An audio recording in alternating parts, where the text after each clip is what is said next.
Okay. Getting...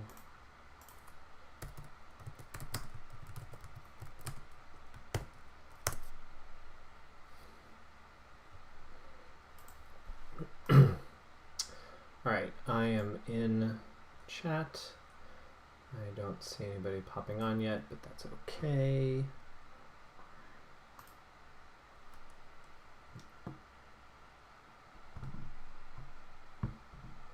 So I'll wait until more people appear. One watching. Hello, 1, 3. Hooray, people are getting on. Welcome to my second Blender session on animation stuff. So what we're doing today, I'll just get started as we go on. But what we're doing today is, like I said, we're looking at specifically the Blender 2.83 2D toolset. And to give you some context, this toolset is a kind of like blown up version of a feature set that used to I mean, it still does, but existed before in Blender. And actually there's a version of this in Maya that is a markup tool. It's called the grease pencil. And what they did in Blender was say, well, we've got this tool, why don't we develop it into a more fully realized animation suite? So this is something totally unique to this this particular software. The reason we're using it in this class is a few things. Equivalence would be, so you can do animation in Photoshop, but I wouldn't really recommend it. It's not built for animation, even though it has animation stuff. I don't particularly like Photoshop for animation. People do it, but it's not what you'd make like a full cartoon in. There's other like similar programs that you can theoretically do it in, but it's not its specialty, so I tend to stay away. There's a program called Toon Boom. That's like one of the big industry standards for this, and it's a really cool piece of software, but it is unfortunately priced for like exclusively big studio use, so you got to be careful with that. It's not really accessible to you know, unless you are like explicitly like training multiple like your whole curriculum, multiple classes, your whole curriculum for you know, 2D animation. So we've not adopted it.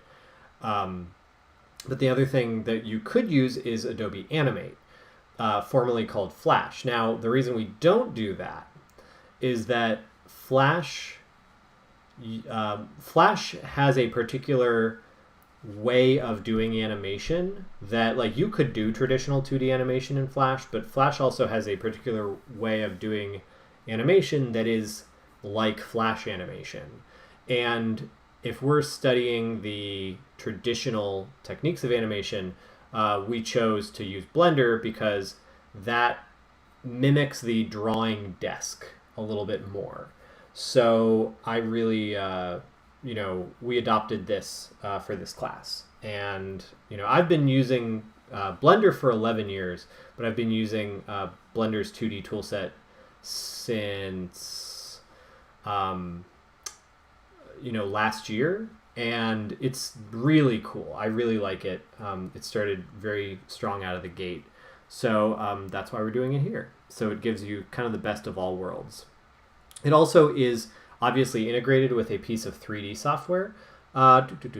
Is it how Flash uses keyframing and just interpolates automatically in between? Yeah. So that process is called tweening. And that is why we're not doing it, because Flash, like, kind of more easily by default supports tweening, or you can draw each frame individually. I didn't want to mess with it. Tweening is nice for certain things, but and this has interpolation too. I'm just not going to tell you where it is because I don't want you to like lean on it too hard. It's kind of like Photoshop filters. They're great when you learn how to use them, but then you learn that your work all looks Photoshoppy. Interpolation and tweening is the same way. So somebody says, doesn't Flash typically use puppets? Like yes and no. It depends on how you design your animation, but again, the road to something that looks like a puppet is shorter than the road that looks like hand-drawn animation a little bit in Flash. Plus, the other problem is that it's vector drawings, and that's some people are like really good with vector drawing, and some people I thought that would be like another hurdle to cross, whereas in this you could use like a pen, and it's a little more natural. Which again, there's like pen tools and stuff like that, but this is like, you'll see there are benefits. I'll explain what some of the other like non-obvious benefits are to this, but again, but yeah, thank you for having the dialogue about it. Yes, we basically didn't want to turn it into Flash training. We wanted this to feel like pen and pencil, or yeah. So, So another thing I wanted to cover today, because I know that there was some questions regarding. So Blender, because it's open source, can update very quickly, and that's a huge strength of Blender. But it's also kind of tough because you get into situations where, like what happened to us, where somebody will make a tutorial, and in like 8.0, in 0.80, and then in 0.83 they've like added a whole new physics system or something, which is literally what happened. So I wanted to say a few things to answer some questions about the Blender intro tutorials. One is that I wanted through those you to like get used to some basics of the interface. So if you can't like do the part of the tutorial where you set the monkey head on fire because they changed the system, well, this isn't a Blender VFX class, so I don't really care if the monkey's head is on fire. As long as you kind of like understand that Blender is an interface and where stuff in the interface is for, at least an intro's sake. I think there was also a few other tweaks and changes. Don't stress out about them. Just do what you can. Again, the point of that was that you had a guided tour of some of the features so you can get some basics down. And, my goal, as with all the classes I teach, is not to give you, because some people were stressing out like, oh, I don't have exactly all the steps. My goal is never to give you a recipe and then I'm going to like rate you based on whether you followed the recipe. That's not my teaching style. My teaching style is that I want to give you an environment and hopefully not scare you away from it, such that you will explore it and you'll be motivated to explore it and be creative in it. So that's kind of my goal here. It's not that I don't give a crap whether or not you pressed a certain button or not. I actually I'm not a big fan of software teaching for that reason, is that I think it tends towards the training tutorial recipe and not towards the just like have some time to explore. So you've seen the interface. Hopefully you can have some, you know where some things are, so that as you go through this process in this class, that exploration can happen. And there was some discussion on Twitter with colleagues of mine about the question was, what is the hidden curriculum they were talking about for computer science? A department retreat talked about how to Google errors, but I feel most beginners fail at it, i.e. no issues of equity on reflection. Confidence to tinker is a better example.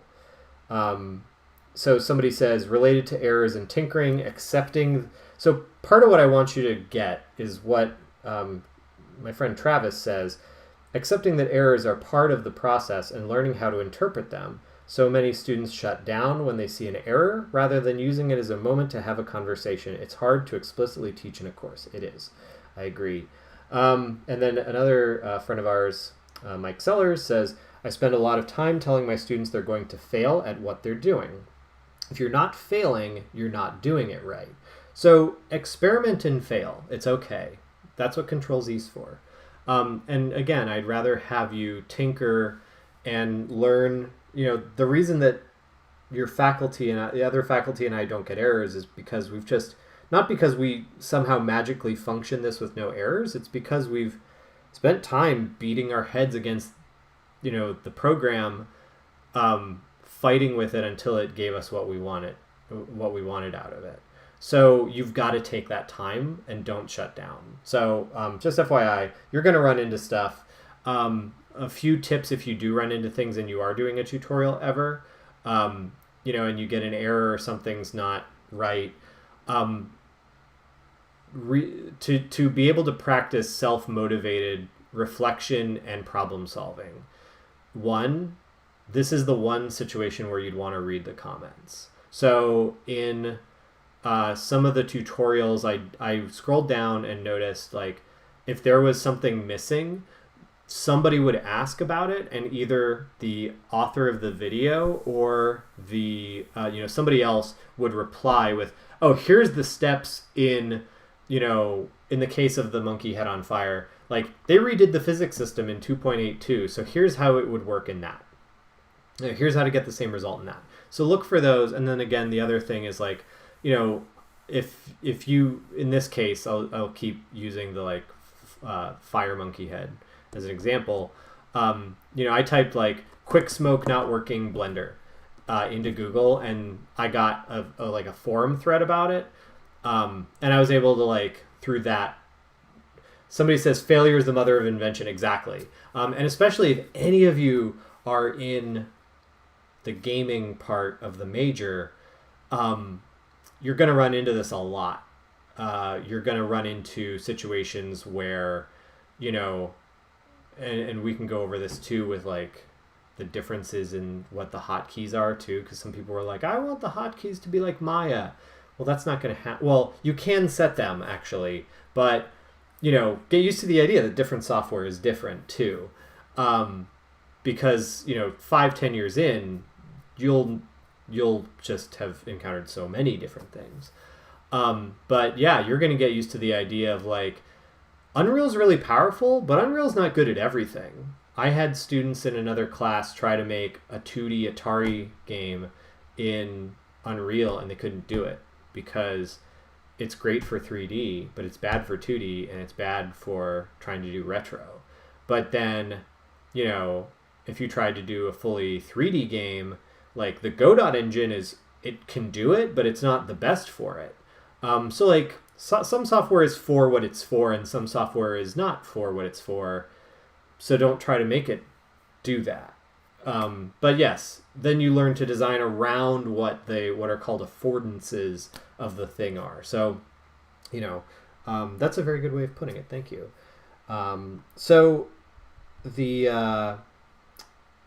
don't know, just be flexible, be adaptable, don't stress. Stress is always what happens when people are like, I need to get the homework done. And I understand that. You've been trained that way.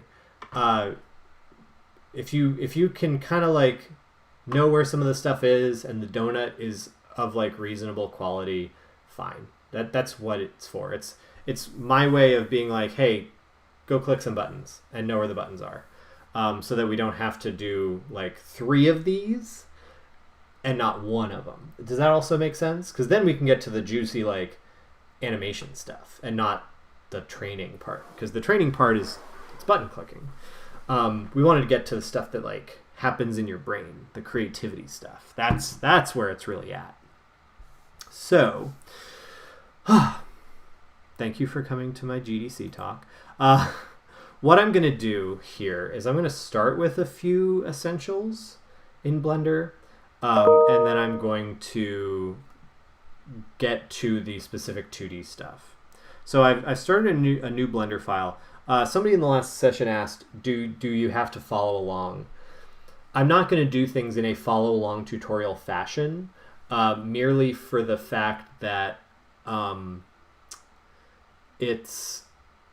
that would kind of like, everybody learns at their own speed. I'd rather have you watch this and then go back to the video and watch it again and try to follow along with like your second walkthrough where you can pause and stuff like that. So I'd rather have you watch live, take notes if you want to, but then kind of come back to it. I'm also not going to do this as a tutorial with like a set outcome. I'm going to like show you some stuff like where features are and how to really creatively approach those features rather than, again, like, and now you do this. I want to show you the features so that you can be like, well, for my art style, this would be bad. That's what I want you to get at. I want you to like take this as like, I've handed you the 128 box of Crayola crayons and then do what you want with it. That's what I'm more interested in. So we're going to go over some basics. I'm going to show you the features. We're going to do a few frames of animation, and then I'll show you one of my projects that I'm working on now so you can see how like a composition might come together a little bit. So with a new Blender file, I'm going to start in new Blender. I'm going to make a general file just so that you can see some basic stuff. So this is what new Blender files look like. To orbit around a thing in Blender, you hold down your middle mouse button and you move your mouse. That's orbit. To pan is shift and middle mouse button and then drag your mouse. And then zoom is scroll your mouse button. Now, I had a question in the last session, but can I get it to have the same controls as Maya? Well, rant number 1. So allow for the acceptance that not everything is going to have the same controls. Sometimes when it's not as much as it is like with 3D Max and Maya anymore, because Autodesk bought Maya years and years ago, but before they bought Maya, they had different hotkeys, and those different hotkeys, like I would be teaching. There was a time when I was new to Maya. I had started 3D learning in 3D Max, adopted Blender because I graduated and like couldn't use 3D or school, 3D Max anymore. And then for work had to adopt Maya. And there were times when I would like start using hotkeys from random ones at random times. It's just a thing you've got to get used to. So, be aware of that. Again, when you're 5 years into this, like it seems like everything should be the same right now, and that's super convenient because like you've been doing this for maybe a year or two. Once you're like 5 years in and you've worked at a few jobs or something, you'll understand that doesn't exist. And you will at one point have like forgotten more software than like you right now know. Quick question about LinkedIn Learning stuff. I haven't been able to start. Will we be doing those in Blender since it appears to be general drawing? Can it be done in, say, Photoshop? Yeah, you can do those on whatever. You can do them on paper and pencil if you want. I would actually say develop your paper and pencil like drawing skill too. Like don't be afraid of paper. And you can like send me the phone pictures of stuff. But yeah. Carrying a notebook is really good for drawing practice, for both life drawing. You're not stuck to I know we're all stuck in our apartments and houses, but you're not stuck to the computer, you're not stuck to a screen, and the software never gets in your way. So I'm always a big proponent of having a sketchbook. So I would actually recommend, if you can, get a sketchbook. Hello, person who just said hello. All right, so if you are looking for where you can change inputs, so if you go to the top right corner of a view or of a window, so Blender has windows. If you go to the top right, and you'll see your cursor turns into a little crosshair. If you click and drag with your left mouse button, you can make other viewports. This is super handy, by the way. Blender has like a super customizable interface this way. And there's lots of, so if I go to the upper left, I see this thing with like a ball on a grid. That's a drop down. If I click it, I can choose what editor type. So like if I'm, doing a movie editing thing, because Blender also is a movie editor, I can go to the sequencer or the movie clip editor. I can go to graph editor for doing my graph animate, like if I want to fine tune some of my animations. So this is where you can like really customize Blender's interface. Your UV editor, text editor and Python for scripting, things like that. So there's lots of stuff here. But if you go to preferences over here on the right bottom, I can go and you can change your input and your key maps for everything. And you can, just like you can change what the key binding for these are. And if you do want to, somebody Google, like, not now, but I would say if you do, like, absolutely cannot live without Maya shortcuts. Because we had, I know somebody in the last class was like, no, I want it to be like Maya. Then what I would do, like, somewhere in here is a thing where you can actually, like, tell it to do that. So I would definitely Google that. But text style, really? Oh my gosh. Wow, this is even more customizable than before. So, if you are interested in that, and there are actually plugins that'll make it super Maya-like if you want that. But again, I don't know. I've reached the point personally where I'm just like, well, Blender is Blender and Maya is Maya, and Blender does Blender things and Maya does Maya things. So the thing you can do though is if you do go to these preferences and you don't have a number pad on your mouse, so you can, if I go to input here and say, you'll see this thing at the top, emulate numpad. If you don't have a number pad on your mouse, there are, like, you can click that, emulate numpad, and it'll make your number keys on your normal keyboard work for changing your views. Because otherwise it'll be like for changing layers. But, so that's, just be aware if you don't have a number pad on the right side of your keyboard that you can do that. So that's, again, preferences, emulate input, emulate numpad. You can also change, again, your key mappings if you want different shortcuts for things. Hello, person who's not in my class. Thank you for subscribing. Super awesome to have you. So, yeah. So that's like some of the basics. The other thing I wanted to show you is, things have, object mode. And then if I hit tab, it'll go into edit mode. Oh, there it is, edit mode. And then the other thing is, like, the other way you can change that is if I go to this drop down at the top left corner of the 3D viewport, I can object, edit, sculpt, vertex paint, etc., etc. So the so you can have the you can change your mode here as well, but tab is a nice one to do between object and edit really quick because you're going to do that a lot. The logic of Blender is that you have one hand on the keyboard and the other hand on the mouse, and it's become more mouse only friendly, and I know a lot of students like mouse only friendly, but if you can adopt the keyboard and mouse control, like, you can go blazing fast in this program. Does tab cycle through all the different modes? No, but let's see. Doop, doop, doop. Nope. There is a control tab. There is a way that you can access those modes. They've changed its key mapping, like its shortcut mapping, so I'd have to go look in how you can do that, but there is a way that you can actually get like a radial menu to show you the different modes.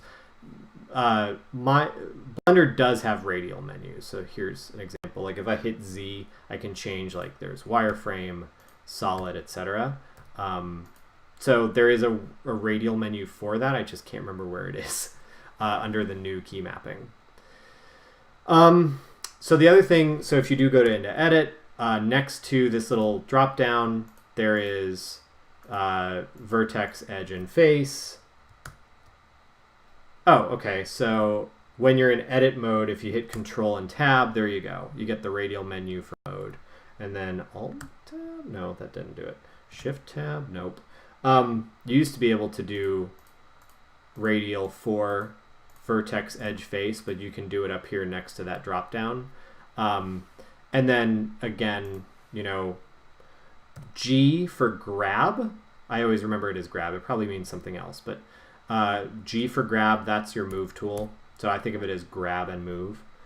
S for scale. R for rotate. And I bet you can't guess what E is. Extrude.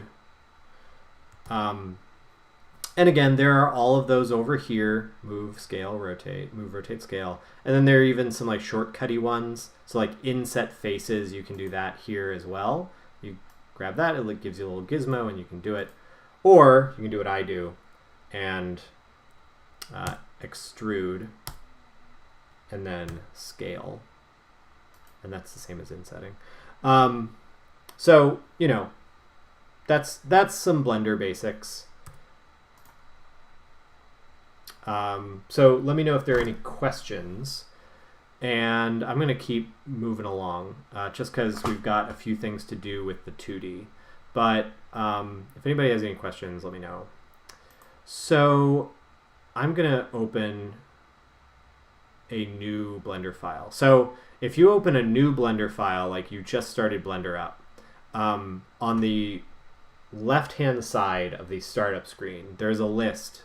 But if you're already in Blender, you can get to this list by going New, File, New, and you'll get a list of general, in both places, 2D animation, sculpting, VFX, and video editing.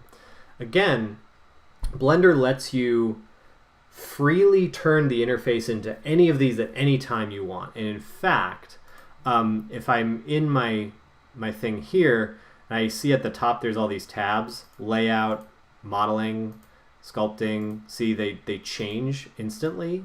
So there's already like a bunch of pre-made workspaces for you to do different things.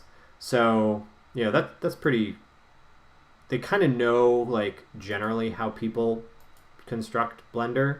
So if I go back to layout, but you know, you can make these on your own as well. Like you can make whatever interface works for you.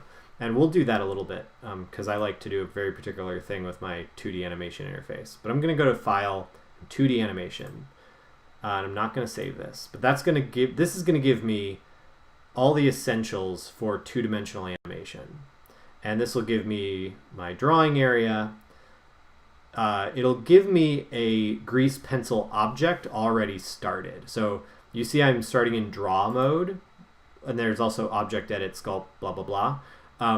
But I'm automatically in draw mode. Wait, Blender is way more intuitive than Maya. You said it, I didn't.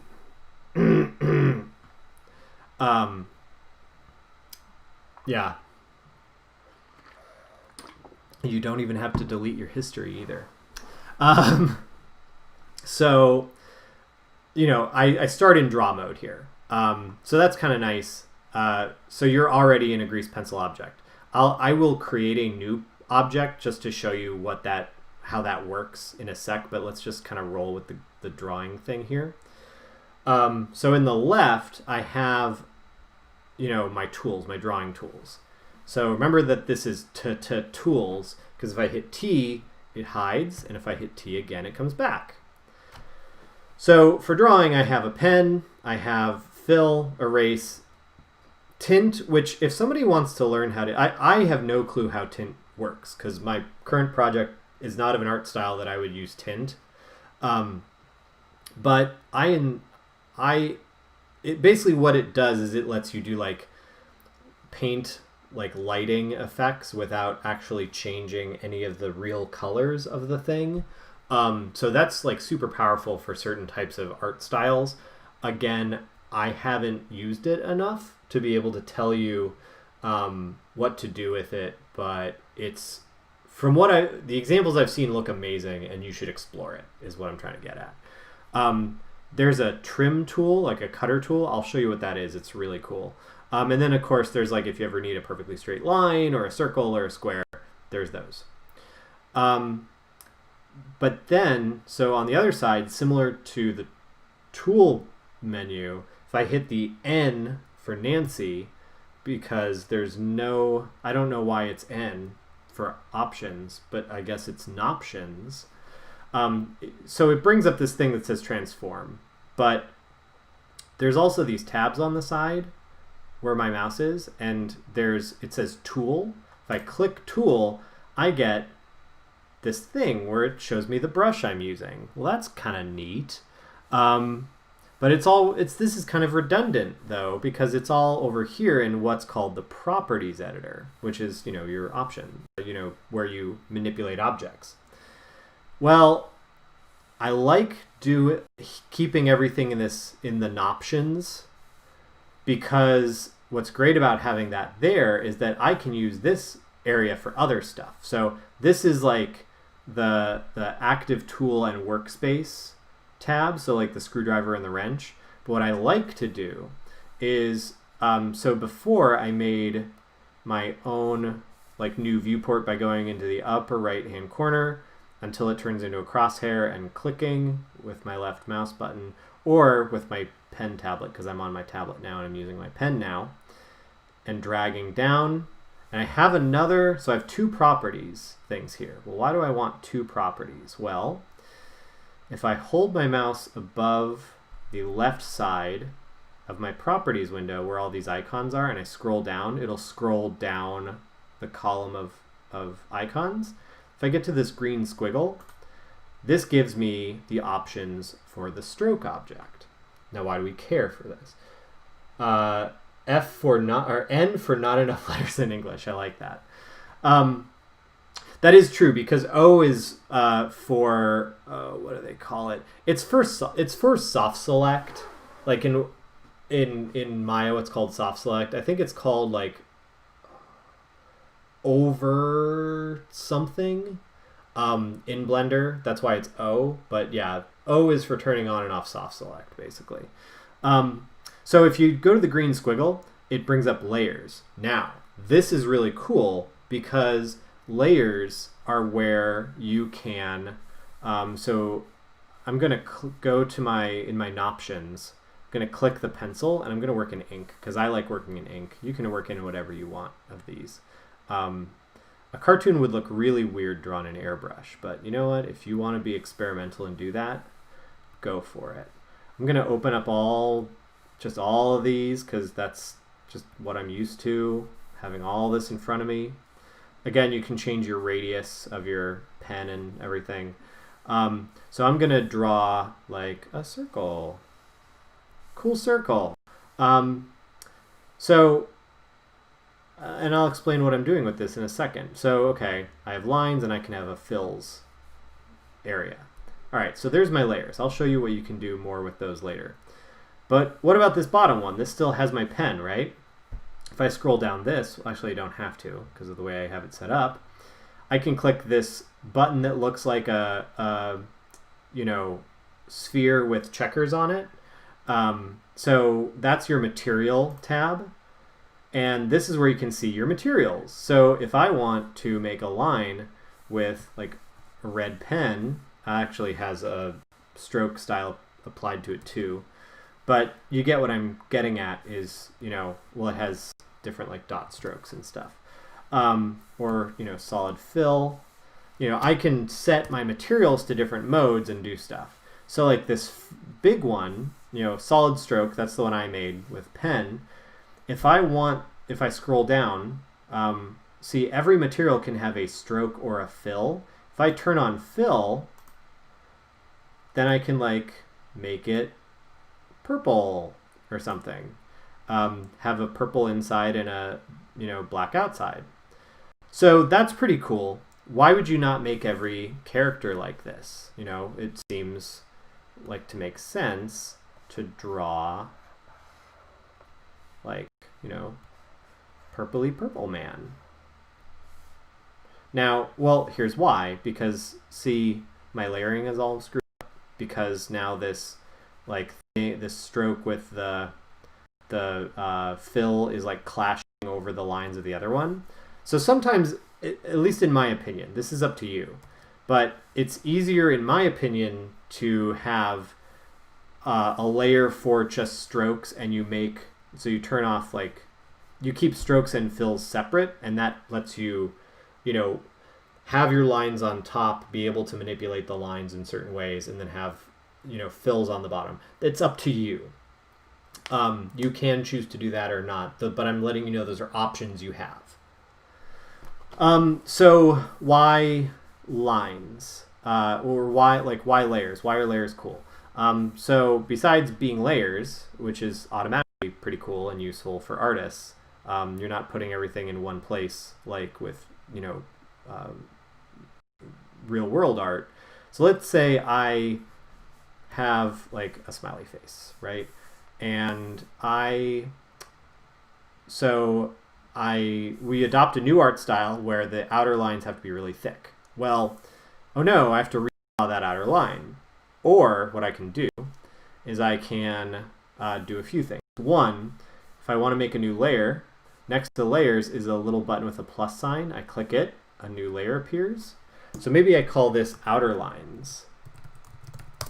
And then I call what was lines, double click to rename, inner lines. Okay. So then, now that I have outer lines and inner lines, and if I need to change the ordering of layers, there are these little arrow buttons here that I can change the ordering of layers with to make it go up and down the list. So remember that we are in a 3D program.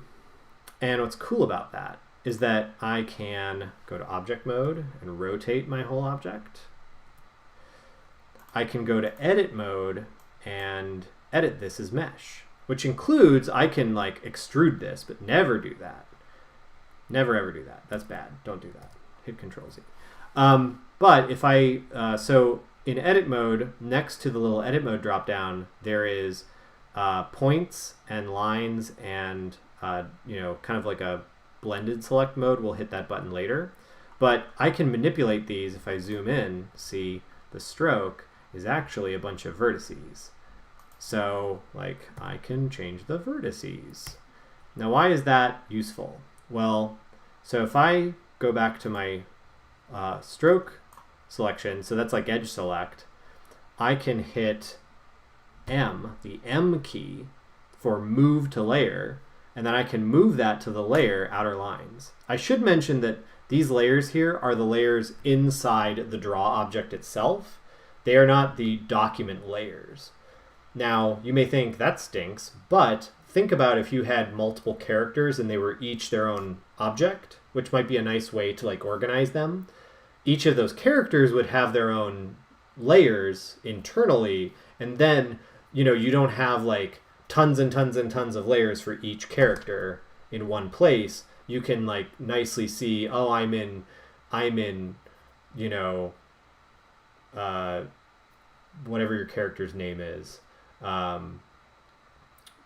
Brett, I don't know, you're in like Brett's layers or something like that. So you can do stuff like that. So does this mean Blender's 2D animation is raster as opposed to vector, or vector as opposed to raster?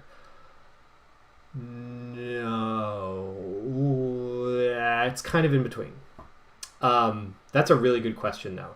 The way to think about it is they are ultimately going to be raster because you're going to render to a raster image. They are the better way to think about them is as 3D mesh, because it is 3D mesh, like, which in terms of being a 2D graphic that you can manipulate as a stroke and fill, then it feels like a vector drawing, but you're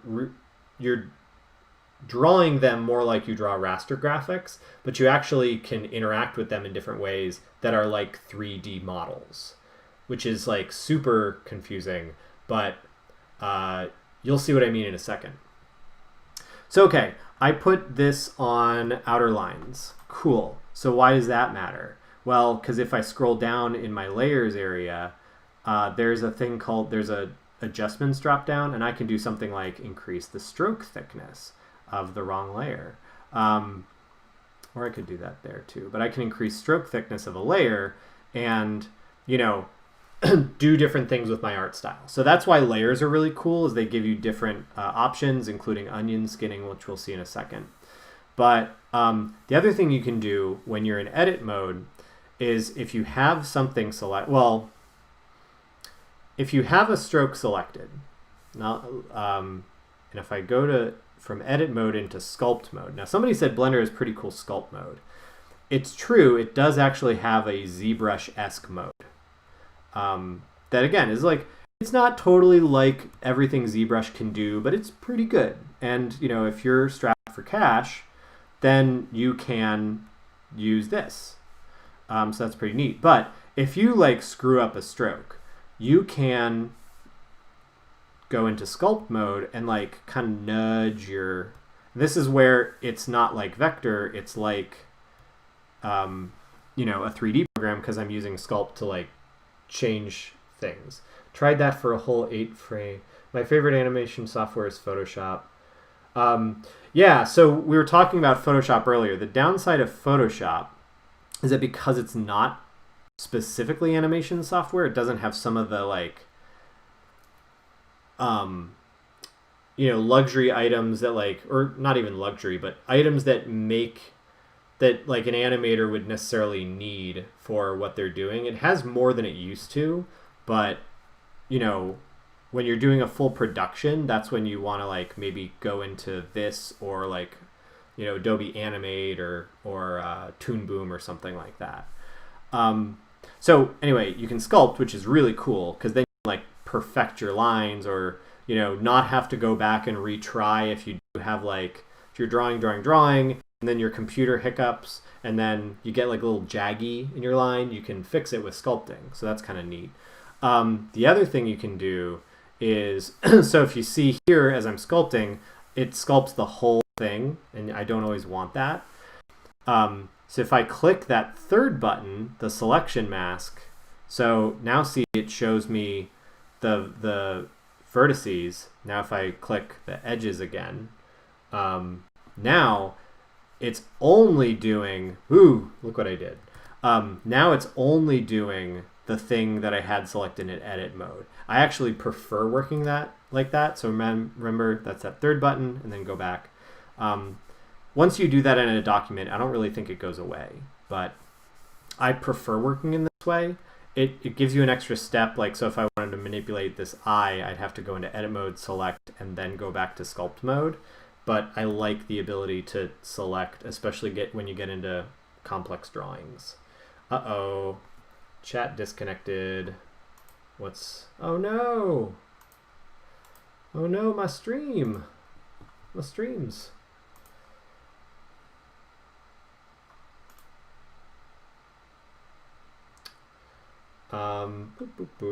see.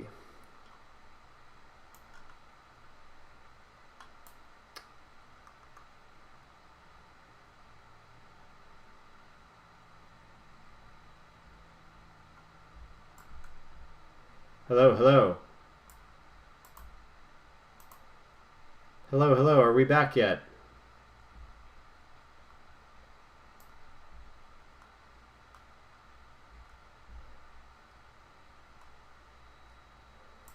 Maybe I should do something, and then let me zoom out, and then we'll see if my chat picks, or my...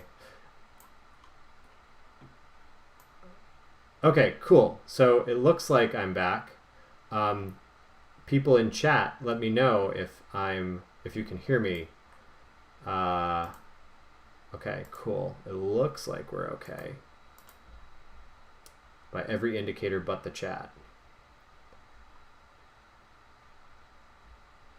Hello, chat people, can you hear me?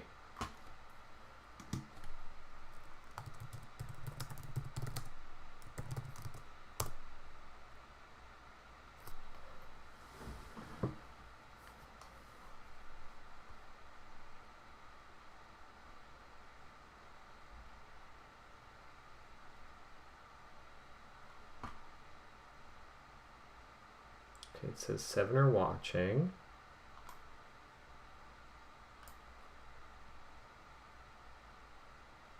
Okay, I'm gonna reload the stream, or reload the page.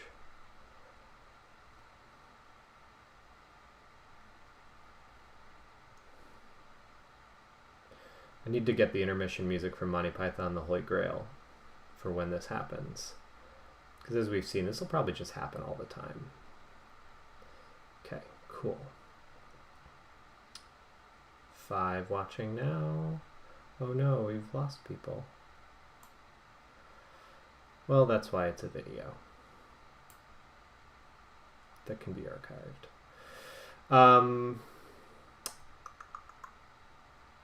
Okay, are we back? I see a thing that says, yep, can hear. Okay, cool. So, what was the last thing you heard? I know we were talking about like fixing stuff and like the you know, talking about the sculpt tool and things like that, how to do the masking. Let me know what was missed. For me, the stream never went down. Okay, so it was just me. All right. Stream itself never cut out. It was just the chat. Oh, okay. Yeah, because Discord cut out at one point for me, so I wanted to like make sure I didn't lose any content. All right, so Sculpt Mode, and Sculpt Mode also appears in this side, the N key menu, so you can change like your radius and whatnot there, you know, of your sculpt brush. So, and then the other thing to do is if you do like draw jaggy, if I go into edit mode and pick it and then sculpt mode, there's also this smooth brush. I only ever really use like the smooth brush, the grab brush, and the push brush. But, you know, like smooth is nice for when you do get like jagged lines and stuff like that. And sometimes actually using the smooth, like the push and pull can get the line kind of crumpled. So smooth is just like super important. I'm trying to think of other things you need to know from this.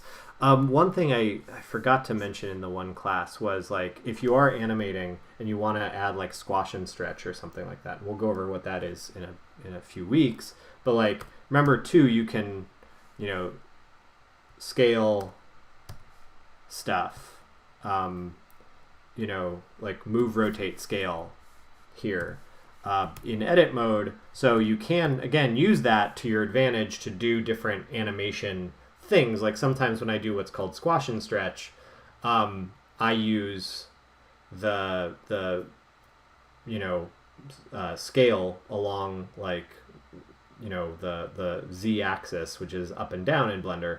I do that to you know, do my squash and stretch and have the character like kind of squish a little bit. So the next thing I want to do is I'm actually going to go into object mode and I'm going to hit X to delete this object. And then I'm going to hit Shift and A to create a new object. And then I'm going to go down to grease pencil and create a stroke. And that gives you this like sort of swoopy thing. And if I go into edit mode, I can hit A to delete that sample stroke. And now I'm in a new object. So what I want to do here is a few things. One is that I want to show you, well, first I want to show you how to change this from being white. Now, you're free to work with this as white. It's more paper-like as white. I don't always like working that way. So what I like to do sometimes is go down to this red globe in one of my properties windows, and I can go to like background and change the background color to gray.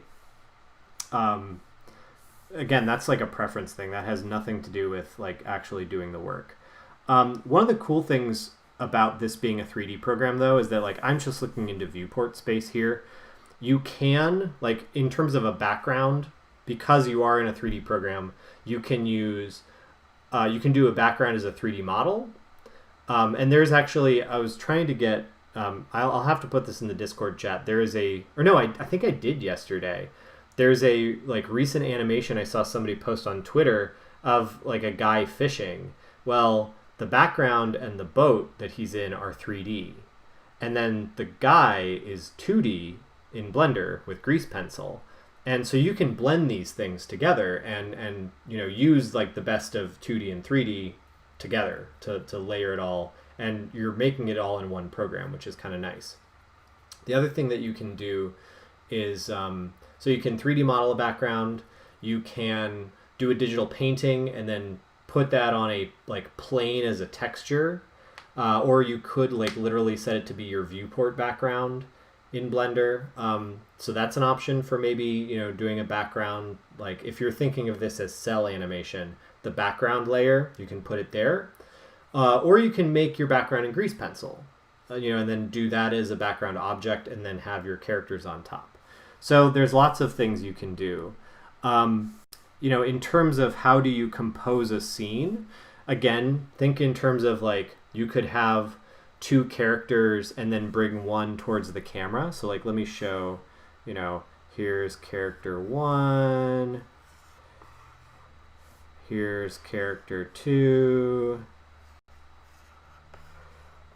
and then I can, like in object mode, oops. Okay, so let's make a character 3. So Shift A in object mode, grease pencil, stroke. Actually, you know what? No, I had a funny gag I was going to do. So let's delete this.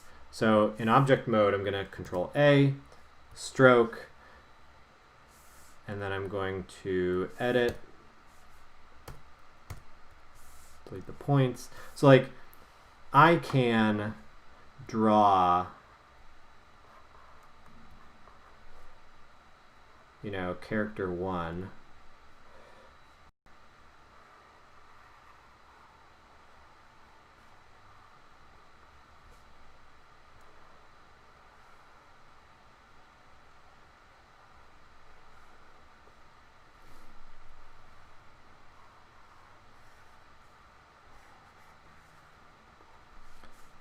That's really terrible, but that's drawing for classes. That's drawing for classes for you.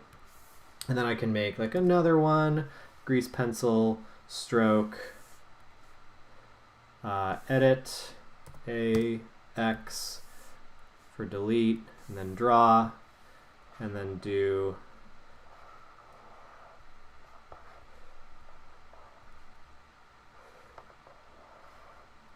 you know, and you're like, wow, that doesn't line up at all. Just wait.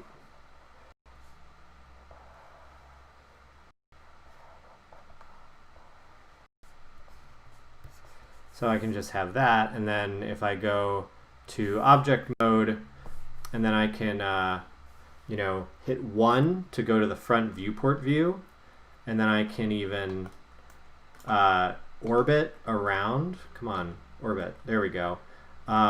And then I can hit G and Y to make it move along the X. And let me make another viewport. In that viewport, it's 0.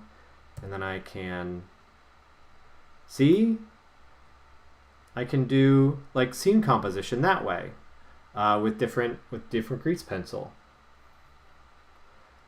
So somebody says, yeah, Spider-Man on the right is pointing at an airplane. That's because I wanted to do this the whole time. To just show you how you can like use perspective camera to compose a scene. The other option is that like obviously you can keep it, you know, you can draw it just straight. So if I delete this one and I open this one back up to draw mode, and then I'm going to go back into camera mode and just have one viewport. But you know, I can like draw him here too.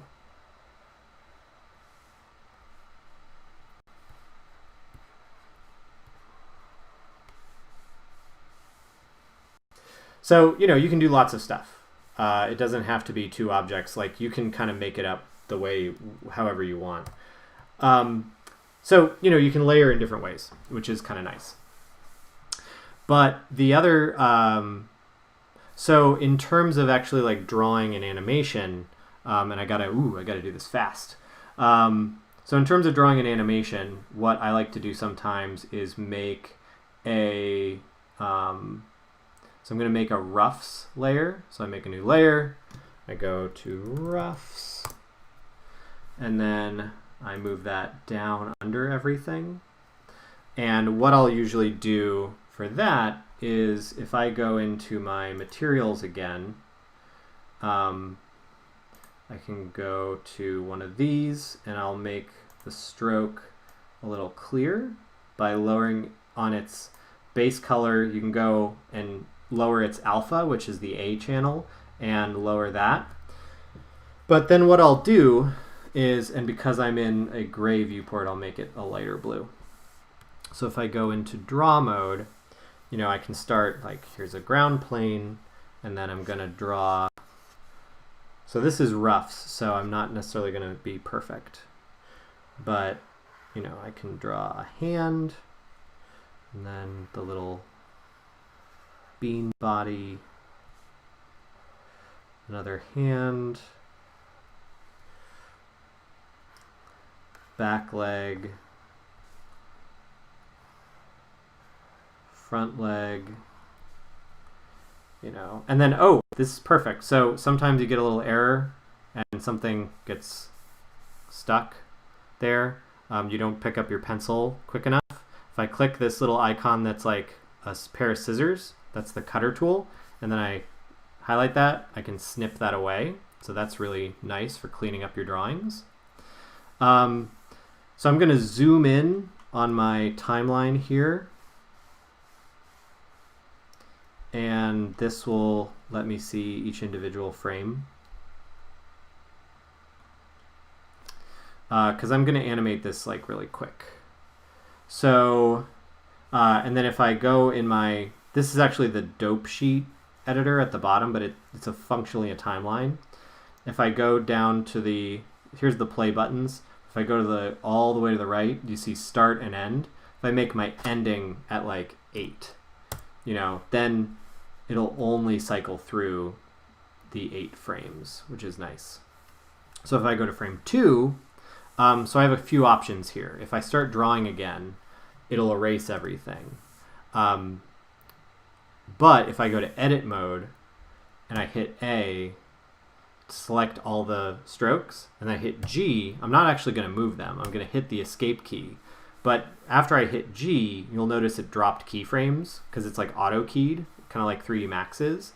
That's useful in case you ever have like a character that has, a difficult, like if you want the character's head to always be a consistent size and shape, it's easier to do that than drawing the character's head every time. It's easier to like leave the mesh you want and then kind of like pick it apart and put it back together with like new drawing than it is to always redraw the same stuff.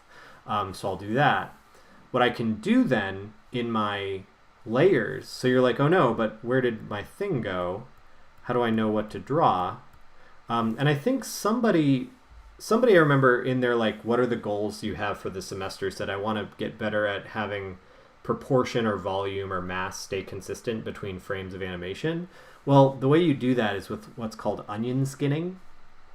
And so if I go over here to my layers and you see these 3 like circles, the bottom, so each of these layers has an onion skin button. So if I click this for my roughs, you'll see this green outline appears. And sometimes I like the onion skin to be red. So I'm going to scroll down to onion skinning. Here you can see I can change the opacity of my onion skin. I can make like frames before, frames after. The reason you'd want to do frames after is because let's say you draw your keyframes for a motion, and then you want to do the breakdowns, so the frames in between the keyframes. You'd have frame before and frame after show so that you can draw what would be the frame in between. So that's why I like this program, because then you're not relying on tweening. You can do this more classical animation style, but with the benefit of 3D, which again is nice because, you've been trained in 3D. This uses those principles, but also with two-dimensional animation. So you get kind of the best of, they're not totally separate. You can mix and match.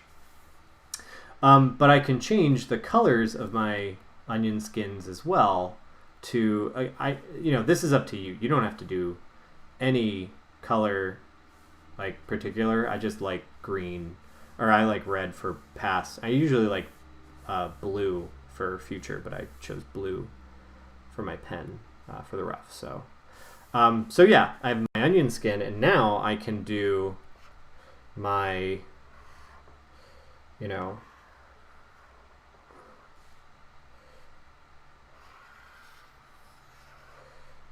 my other frames of animation.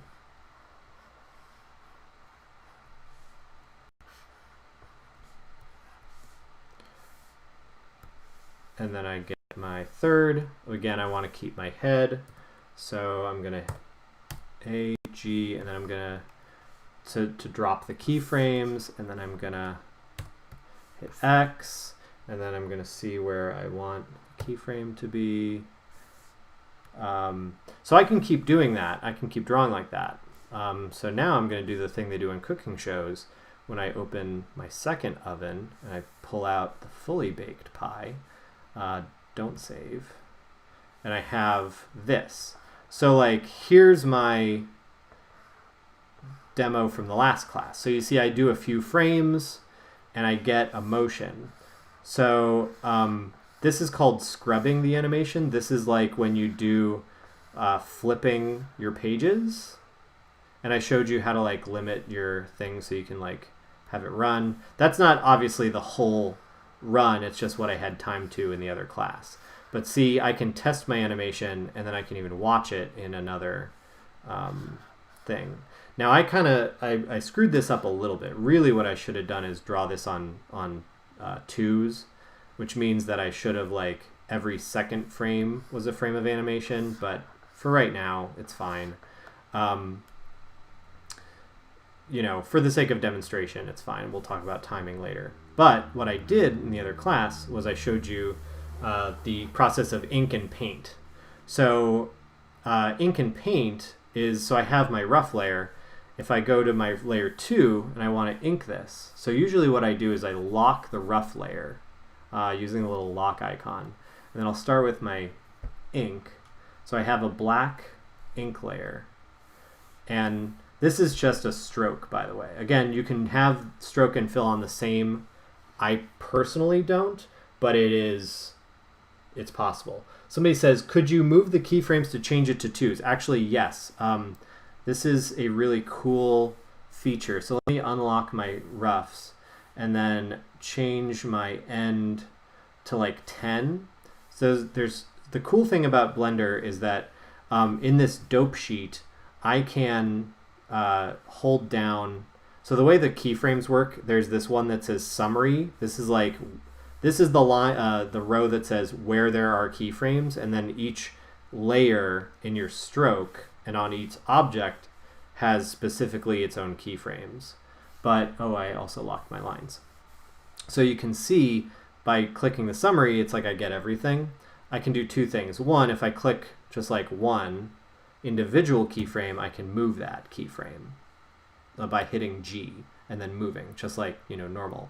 Now, again, if you do this, make sure you're taking everything. So I just took the lines, but I would maybe want to take click the summary one in the summary row, and then I get everything, if you can see what's going on my timeline. The other thing you can do, so you can move individual frames, but sometimes that's a little painstaking. If you want to essentially scale your time on a different time signature, so I want it to be like twice the scale because we're on twos, right? I can hit scale. I can hit the scale key, so S, and see it starts to scale outward. But if I know which factor that I want to scale to, I can hit S and then type in 2, and that'll make it scale to twice the amount, or 200%.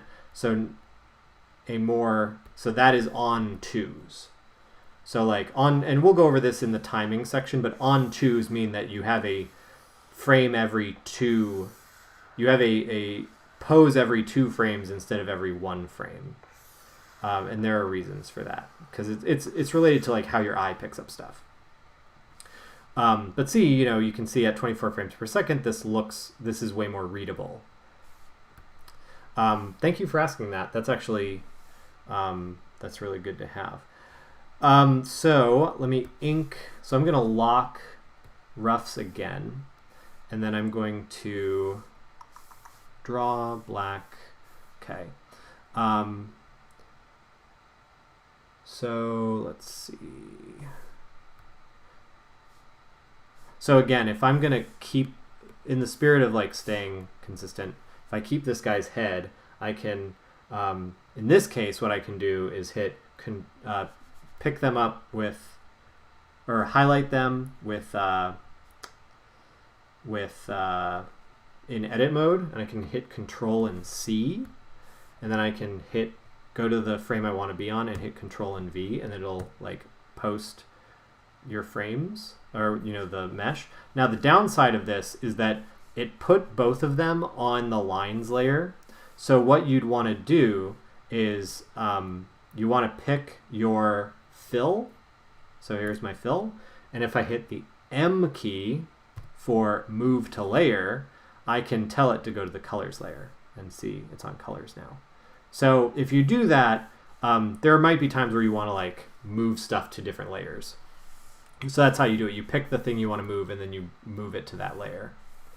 But then if I go to draw, now I can do on the lines, I have that. Now I can draw my, I'm going to try to make it look a little nicer. So I can onion skin, turn off the onion skin for the rough, turn on the onion skin for the lines. See? And then maybe reduce the opacity on that a bit.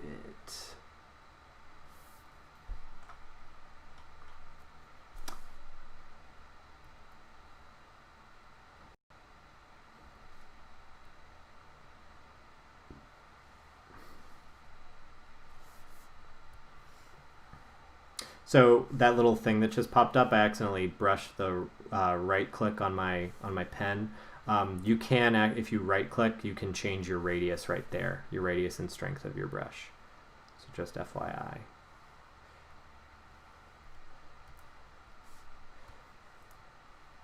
Okay, so we have that. Now, if I want to paint, let me put a little,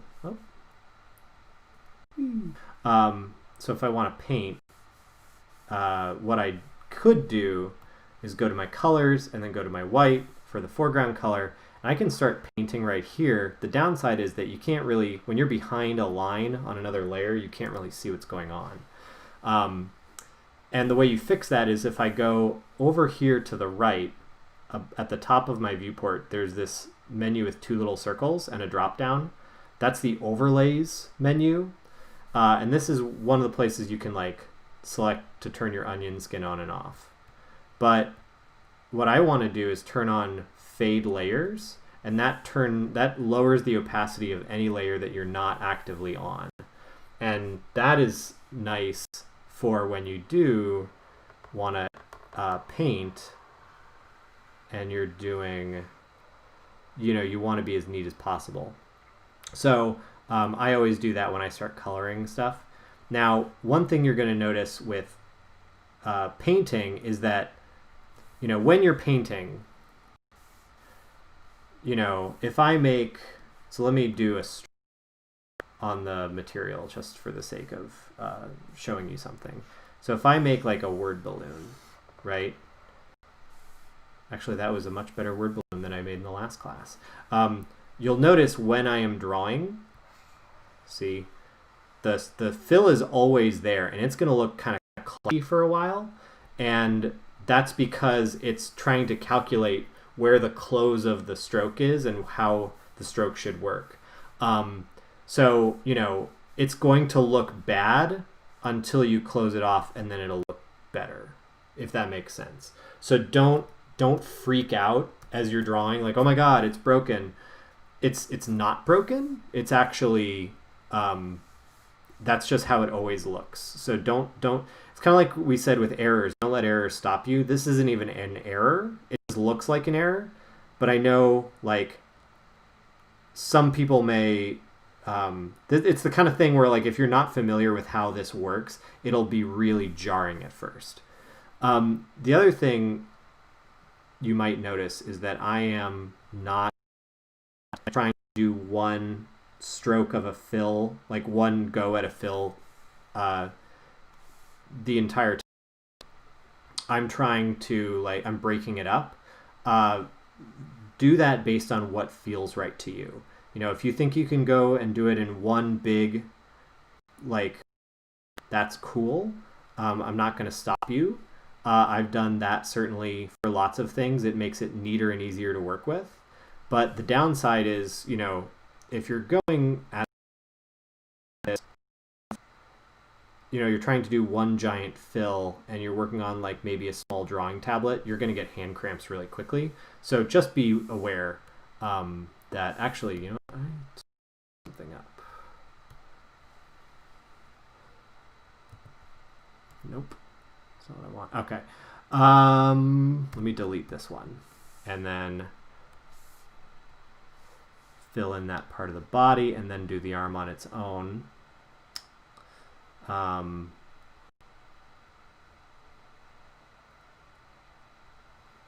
So one thing is if so I'm gonna shut off lines because, like, I want to do the back parts of the character, like, with a darker color, right?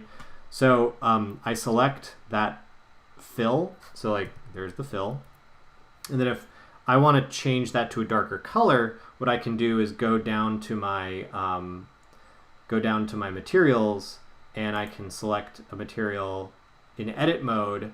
And in edit mode, you'll get these three buttons: assign, select, and deselect. So, you know, if I want to select everything that's of the white material, I can hit select. But if I want to, you know, click a fill and then go down to gray, I can click assign, and it'll. So if you start drawing something basically and it's the wrong material, don't stop. You know, if you draw, like, really anything and it's the wrong material, don't stop. Just finish drawing it, and then you can change the material afterward. So that's really handy to be able to do that. The last thing I want to show you is, and again, please ask questions if you have them in the chat. I'm just going to try to barrel through because we're, like, at time. But what do you do with these? Like, what do you do with your animation once you've made it?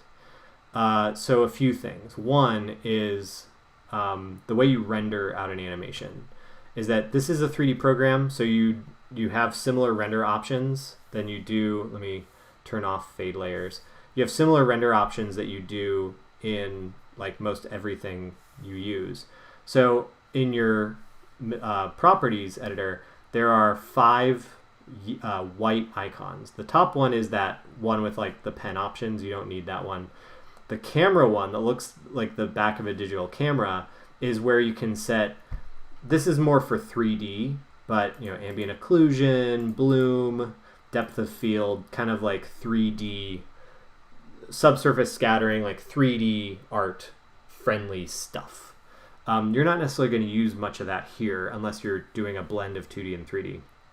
The icon below that looks like a printer. That's where you do, what are the dimensions? 1920 by 1080 by default, so HD. You probably won't change that. You can choose where the start and the end of your render are going to be, and the step. So, like, step is, you know, if you want to render every 2, that's where you set that. But you render, like, what you're going to render for your shot between frame 1 and whatever, right? And that'll be important for, like, scenes, and I'll show you how to do that in a second. And then frame rate, you probably will just want to keep it at 24 frames per second, but, like, when I do game sprites, I keep it at different frames to try to see like, then that way I can tell the programmer, hey, play this one at 10 frames per second or play this one at 12 or something like that. And then output, if you go down to output, that's where you can say you want to be like what kind of file, and it'll default to PNG. Keep it as PNG because like with 3D, you want to render out as images. So, you know, if you're rendering your animation and it gets to frame, you know, 300, but your animation is 301 frames and your computer crashes, if you're rendering to PNG, it saved all those as images, where if you were trying to render it as a video file, you'd lose your whole render because it doesn't partially save video files. But, you know, that's where you click the folder icon and you say, okay, I want to put my, this is where I want to save it. You can figure that all out. Those are the ones I think you really need, or like there's your render options. The other thing to know about rendering is that, so let's say you are making like a movie, right? If you go up to the top here where it says scene, you'll see a list of scenes, and that doesn't look like much right now, but if I click this like thing that looks like the new layer button in Photoshop, I can make a new scene, and it can be a totally new scene, or I can copy my settings or have a linked copy. So let's say I copy settings. So see, I have like a whole new scene here, but it's, actually, I don't want to So this is like, there's nothing in this. There's no camera, there's no objects, no nothing. But if I were to go back to scene 1, where my thing is, and I go hit 0 on my number pad to get back to my camera, if I go, sorry, let me delete this. My throat's getting dry because I just gave 2 lectures. If I do new scene and then like linked copy, now I have all my old stuff from the first scene, but I can then like maybe erase this or move down the timeline or something like that. Usually with this, I'd want to move down the timeline, but you know, I can keep working on it, but in a new scene. And the benefits of a new scene is that you can make the start and end. So let's say this one is going to be 11 to 35, you know, on the timeline. Oh. You know, so there it is on the timeline, 11 to 35. But then if I go back to my scene, my original scene, here it is back here.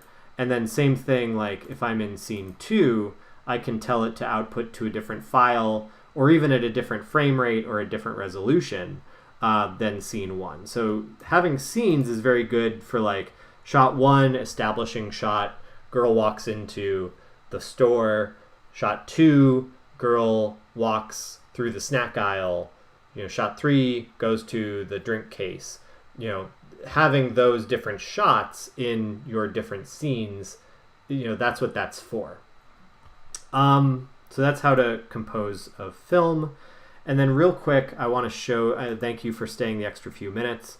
I want to show you this in, I'm going to save this because this is my demo file. I want to show you like what I'm working on just to show you like how this, you know, works in practice. So especially with 3D, I'm using 3D here as an underlay. So if I go to, if I hit 1 on my number pad to get into more 3D space, and then I orbit around in the viewport, you can see that the 2D file, like the drawing file, is just in 2D space. And then if I go into object mode, like this bed underlay is, you know, I built this this thing to use as an underlay so I can work with like the more complicated motion. And then I have, you know, I can go into draw. I'm going to go back to my camera view, but you see I'm able to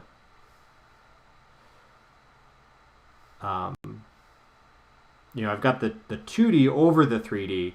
The 3D is kind of like a little janky, but I'm only using it as an underlay, so it's just like a base guide, and then I can smooth it out and make it more, in case anybody can't tell, I'm actually using Edward Muybridge's photos of the horse running as a reference for doing how the bed runs. from my little Nemo game. So, you can see how you might take 2D and 3D and use it in the same scene. This isn't to use it as a background, but this is to use it as like an underlay to paint over. And then again, here's just like I have the strokes and fills on different things. I even have, like if you look over in my layers, I have separate layers for the bed and the characters so that I can keep the bed lines consistent no matter how the characters move or change. So like Nemo, for example, on the rough, it's kind of hard to see. I'm going to turn off the character. But like you can see Nemo doesn't have quite the same grip as his friend Peony does, and he flies up a little bit. So like because the bed is always consistent, I don't have to worry about drawing new bed details every frame. I can just layer them over them and then treat them as I would, like again, as though they were on different cells. So that's this in production. And again, I'm rendering to 2048 simply because this is a game sprite. And we'll talk about how to think about like frame rates with game sprites, because you have to worry about timing in certain ways, but you don't in other ways, because the game engine will do stuff for you. So if anybody wants to learn about that, I'm happy to talk about it. All right, thanks for staying the extra few minutes. Let me know if there are any questions, and I'm going to pause for a second. But thank you for coming to the stream. I hope this was helpful. Like I said, don't worry about getting everything exactly, on one go of this video. I want you to watch it. I want you to, use this as a reference in the future. And again, I hope this is helpful. I hope this gives you some stuff to play around with. But that's it. Again, thank you for watching. I'm going to shut off the stream, but I will be on for like a few extra minutes just to, if anybody has any questions in the chat. All right.